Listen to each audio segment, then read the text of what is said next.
Hi, I'm David Meyers. I've become Catholic City now for a little over 2.5 months.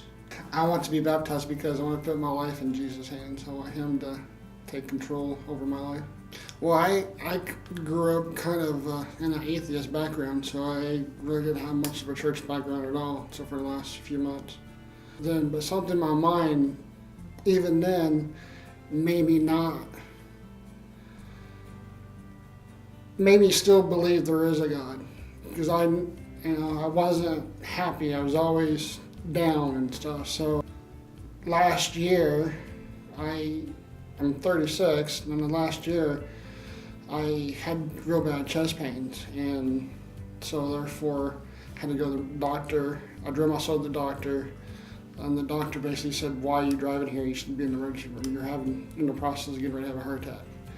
So my doctors had to go for an ambulance, and then they took me to the main room. And then as I was on my way there, in the ambulance, I thought, what happens if I did die? Is there a God? Would I go to heaven or would I go to hell?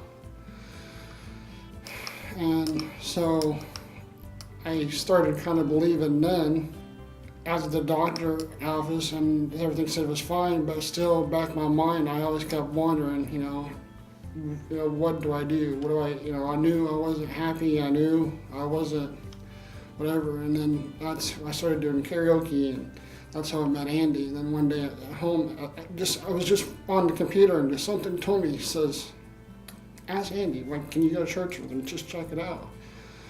And he said, yeah. So on December 8th, that's the first time I came to the Capital City Church, and that's the very first time I came here. And Pastor Mark was doing a sermon about the Christmas miracle and about peace, and he was asking about, are you at peace, and do you know where peace comes from, and all that, and that kind of really hit home for me, and basically, and then I started crying, because it all kind of made sense, that sermon, and that day I was saved, that day, right after the first service, so.